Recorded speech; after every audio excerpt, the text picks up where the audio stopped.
Hello, I am Bentham and welcome back to Factslowrio. It has been a while, but it is the same amount of while as it should always have been, apart from that one time. It has been a year, and we are back. And there was the autosave, by the way. It was meant to happen at the end of last episode, but I got my timing slightly wrong thanks to the science menu screwing up my timing, and so there was the autosave that we were waiting for and were wondering what had happened to. But welcome back to the day where we always do Factslowrio. I would say I wouldn't miss it, but I did that one time, and we're going to see if we can avoid doing that in future. But if it ever happens, I can always do a double episode the next time round to make sure. But yes, if you're not familiar, perhaps if you're new to the channel, none of you are, but if you are anyway, then this is the series that we do once a year. It's all about slowing things down, taking our time, focusing on all the little details. The opposite of what I used to do, where I would go through sped up Factorio footage. This one is slowed down Factorio footage, so we can analyze everything in great detail, talk through our decisions, and really make sure that we plan things well, because ultimately I only get a little bit of time each year to work on this save, and the usual amount is 6 minutes 40 seconds, which we then stretch out to 1/3 speed for a 20-minute episode. So you've got to really move fast. It's not quite a speed run. I don't know speed run strategies, but it is fast, and I try and keep fast because otherwise it'll take longer to do stuff, and I want to get things done, and so that's the plan. We're getting things done, and already we are well underway in terms of today's work. So last episode we worked a lot on the iron supply. We switched from coal-based mining and smelting to electric mining, and still coal-based smelting, but this time using a proper smelting array, the classic one that pretty much everyone always uses for smelting ores in the early game. And I could have left it there, but ultimately iron is what everything is built on early on. Like, most things you make are all or like 90% iron, and iron really is the ultimate thing that limits your progress. And so the more you work on iron early on, the quicker you can move through things. You will ultimately reach limitations in other things. Copper will come along at some point, other things too. Basically anything you can mine, you can hit the limit of. And production generally, like turning the iron into other things. But early on, you just want a lot of iron. And this is no exception. This is the opposite of an exception. And so I've decided that actually we're going to focus even more on iron. We already had bolstered it a lot, but I think we're going to lean into it even more and just really get iron very well supplied and very well set up, so that for the next few episodes we don't have to think about it at all, and we can focus entirely on other things. This may ultimately be a bad idea. I might have been better served to focus this particular episode on setting up some copper smelting to match the iron and make sure that was working. And that would have helped us a lot in terms of circuit production, in terms of science production, and so we kind of neglect those things today. But I decided that if we just focus on iron right now, we'll be able to get it. We'll be able to get to a point where we don't have to worry at all about iron for a while, and we can lean fully into focusing on things like copper later on.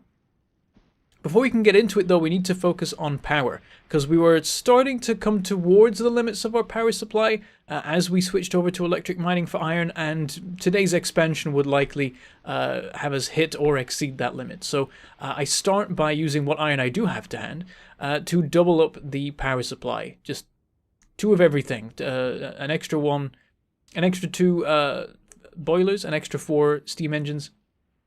Double up our power supply, and that should mean we are fine again for probably a couple episodes.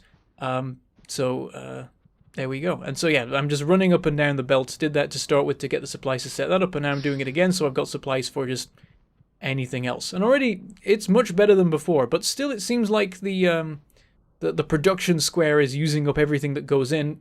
Hard to say, though. It could be that I'm just grabbing everything frequently enough that there's no chance for it to build up. But what we're going to do is double up our smelting column. It's already been set up with that in mind. I'm trying, as I build things, to think about the future and make sure everything is as set up for the future as it can be. Because every moment I have to spend redoing something is a moment I could have been spent doing something new. I don't like to spend too much time tearing down old things, and so I like to try and set it right the first time. That said, we just had the thing you may have spotted where I had to redo the entire coal belt because it was one up from where it needed to be to actually line up with all of the steam engines, unfortunately. So I had to tear it all down and put in a new one. And that took a little bit of time. And that's the kind of thing we want to avoid where possible. So I already set this up with doubling it up in mind. So it's always meant to be one coal belt in the middle and then 2 iron ore belts on either side. So we obviously just set up what we needed to get the one column running up last time, and now we're going to get the other side going. So the great thing about this is that I kind of prepared for this, not like directly. I don't think I was planning last episode to double up the column immediately, but after having to struggle crafting all of the inserters that I would need for the half of the column that I made last time, I knew at that time that I didn't want to have to faff about with that again, and so I should just craft extras of everything and have it all ready for the future. Because ultimately, that's a lot of what these episodes are about. When you've only got a snapshot of time, 6 minutes 40 seconds to work in, you really think efficiently about your time, and you know that you can't get everything you want done in that time. You're going to have to set things up so that the future you can get things sorted out the next time round, knowing that the future you is not going to really remember your state of mind at the time. Like all I'm going to be able to know is what I said in the commentary of the previous video. I'm not going to be able to know what I was thinking in the previous video because that was a long time ago, and I've most definitely forgotten where exactly my brain was in terms of my plan. So I think my plan last time might have been to do the copper smelting, but I decided instead I wanted to just go crazy with the iron and make sure that was totally good, and then I just wouldn't have to think about iron for a long time. So we've set it all up, and because I already had all the inserters crafted, it was a relatively simple procedure. I've made smelting columns like that 1,000,000 times at this point, so it's basically second nature. So just very easy to throw down everything. It was already made. I had all the smelters, all the inserters. I needed a couple more power poles, but that was it. So that's great. That's past Bentham really helping out current Bentham there. And I hope that I've also made good preparations for future Bentham too. That said, I probably didn't do enough crafting this episode. In hindsight, I probably didn't spend enough time like going through and seeing what I would need and just getting the crafting queued up and ready for the future. Like I don't think I replenished my supplies of inserters at all. So in future, I'm going to curse my current self for not doing what my past self did and instead just using the efforts of my past self without helping out my future self. These are the things you have to think about in a series like this. Very unique problems. But yes, we've set up the column, we've set up a splitter. I think maybe our first splitter of the game, because it wasn't even on the toolbar. But we set up our splitter to split the iron ore supply between the two columns. We already were mining more iron ore than we were using, but I suspect that now we're going to be using more again. So I am going to set up some extra mining to make sure that we're absolutely fine in that respect. Also setting up some merging of these two belts. I could just leave it like that with them both just going onto either side of the belt, but I decided to go with a splitter. Ultimately, didn't really need to be honest. It would make sense if there was a balancer involved, but I didn't do that. I just put a splitter in. Didn't need to, really, but it is what it is. And at some point in the future, we can make a proper splitter out of it, and that'll work fine. But yeah, I decided I want to mine that little iron deposit down there, and make sure that we have more than enough being mined for the smelters that we have. So I need to go grab some more supplies for that. I think I need to make the miners, and I think for that I needed some more maybe circuits. So I headed back down, and then we get a biter attack. The alarm goes off, and we see that there's been a small attack on our little mining operation of coal over in the top right. We've got one turret defending it, and managed to fight them off. They did a bit of damage to a miner, and that was it. But we can see that there is a base inside pollution to the north. There's also another base to the east, and then a much bigger base, it looks like, to the west, southwest. That are all, they're all well inside pollution, and they're all probably, mounting attacks. They're all, preparing assaults, and there was one of them from the north. And, with the way the pollution's working out, it was always kind of inevitable because of our rapid expansion. The fact that we have so little time, I expand very rapidly, considering the time that I have, I act kind of like it's a speedrun without following the proper speedrun strategies.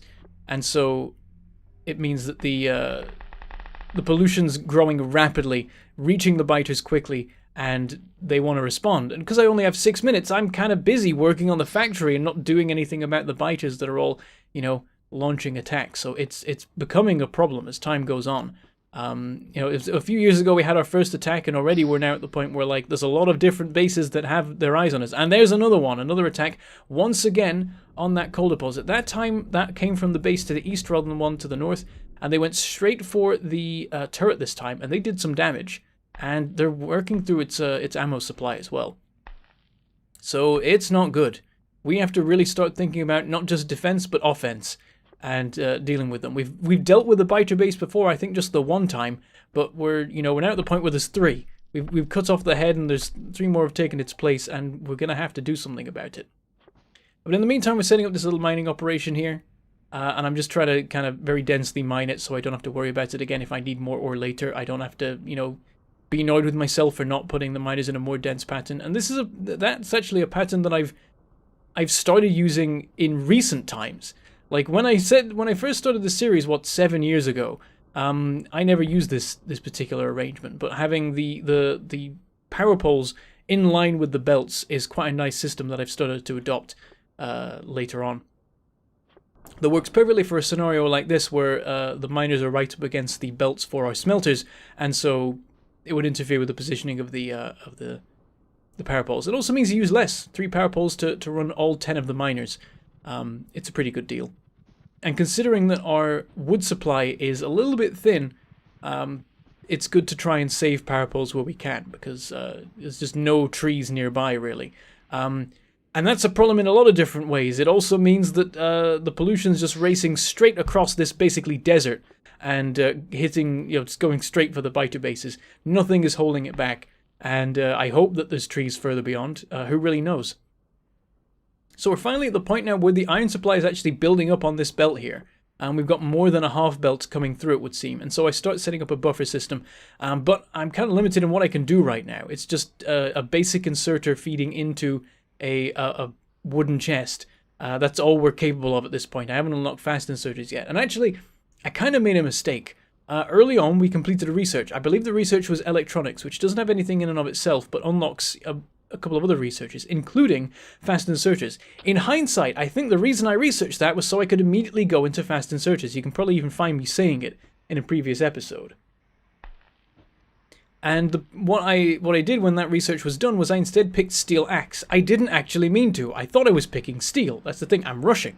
I'm trying to get things done quickly, and so I'm not paying much mind to things when I think I know what they are. So I saw it. I saw steel. I thought that was what it was. I clicked it, and now we're researching steel axe, which we really don't need to. It allows us to break things down quicker and mine quicker, but we're not doing that much of that. In fact, we're trying to avoid that, and so it's not that valuable a research to get at this stage, and a fast inserter would probably be much more useful in a few different places right now, including storing that iron. But we've kind of committed to it now, so I'm gonna see it through. But it's not what we wanted, and it's gonna delay us, a year in getting the research we wanted to get, maybe more, because I think it's a bit of a heftier one than fast inserters are. Fast inserters are pretty cheap as research goes. But we got another attack there. This time, I think it was from the southeast. Could have been from the southwest, though. Or I think it was from the southwest, but it could have been from the southeast.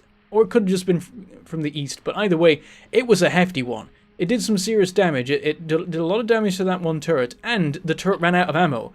So the turret would have been destroyed if it wasn't for the fact that I was already very close by and able to run in and take out the biters myself. And that's kind of the last straw right there. That's where we have to, we got to go on the warpath. So we've done what we wanted to do in terms of the iron smelting. It would have been nice to set up some copper too, but we're going to have to focus on combat. We're at the point now where they're posing a serious threat. We've got to go out and deal with some of these biters. So first of all, I need to shore up the defenses over here, because we're going to now be heading out on an expedition. And while we're gone, we don't want an attack coming in and causing some serious damage. So we set up another turret that's in range of the turret that was nearly destroyed, so that if anything attacks it in future, there'll be another turret that can cover it, and vice versa. It's a good strategy to have when placing turrets. You have each turret just about in range of another turret. It means that the biters are always going to be getting shot at by something. Even if one turret runs out of ammo, when they run up to destroy that turret, another turret will be able to shoot them. And so keeping them roughly that distance is a good way of doing it. When you don't need like dense cover, but you need like, one turret might not be enough.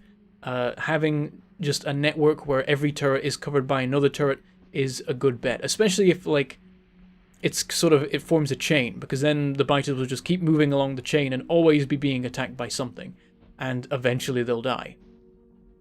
So we start heading out. We grabbed a bunch of ammo from the ammo container that we set up last time, which is a very good investment. It's immediately paying off, and we're going to craft some of our own as well. But as I leave, I realize something that I've missed for way too long in this particular episode, which is that the miners for the copper had run out, and we're already kind of low on our copper supply. Iron has massively outstripped copper now in terms of production. We always were making more iron, but like the ratio is way more out of whack than before, and so more than ever we need to make sure those miners are running. But for a lot of this time they haven't been, and so the steel axe research that we don't really want has just been stuck for most of the time. A huge waste there. And basically just a real big mistake on my part, not noticing that had run out, and meaning that we've just not been making circuits, we've not been making red science, not been having any opportunity to build it up for some time. So definitely we want to focus next episode, I think, on copper. But first of all, we've got to sort this out. I head up to the copper deposit here, the coal deposit here. I think there was another attack possibly. Actually, no, the damage is what we saw before. But yeah, I head up there, I plonk down another turret, I put it right next to the other one because there's no need to chain it in that situation. It's just a remote location. You don't need defenses for the belts. As we head out, another attack, which is, what's that, 4, 5 at this point? It's kind of ridiculous compared to previously, when like one attack in an episode was a major event.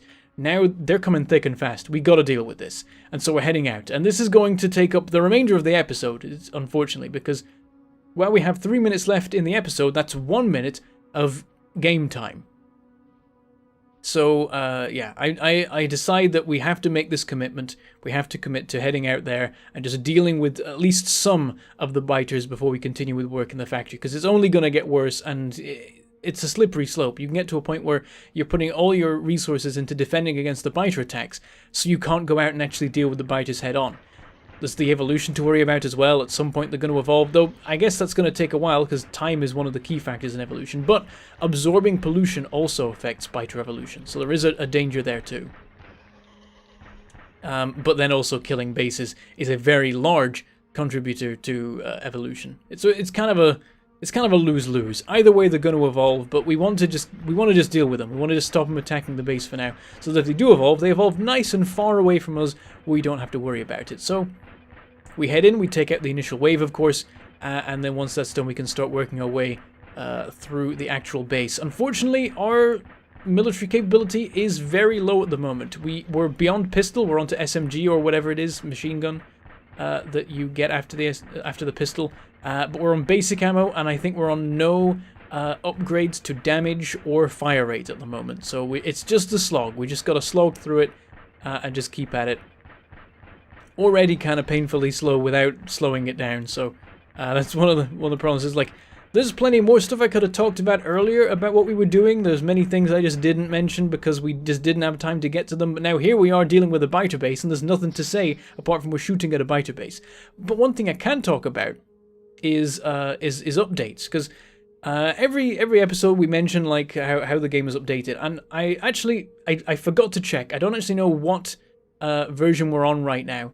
I could put it in the description, but for the first time ever, I think we opened up the save, we loaded it in, and nothing got migrated. I think every time since the beginning of this series, for the past 7 years that it's been running, we have, every time we've loaded into the game, a bunch of content has been migrated because updates have changed it. Like, trees have changed to different kinds of trees, like, machines have changed their art style, all sorts of things have been migrated. Just everything, like, something has always been updated that's changed, you know, that's changed in the time since. But this time, for the first time, it hasn't, because the game is out. We've gone from a fully released version to a slightly different fully released version with some bug fixes. And yeah. The funny thing is, though, that it still kind of looks weird, because the terrain is kind of so uniform, because it's like, even though it's updated, it's gone through the updates, it's based on the old generation where it was a lot more uniform, a lot less boring, and the transitions between the biomes are very harsh. But that's it, we're out of time, so I don't even manage to get to the second base. I tried to go for the second one with 2 spawners, but we just didn't have time. That's it. So, with that, I should say goodbye, thank you for watching, and I shall see you next year.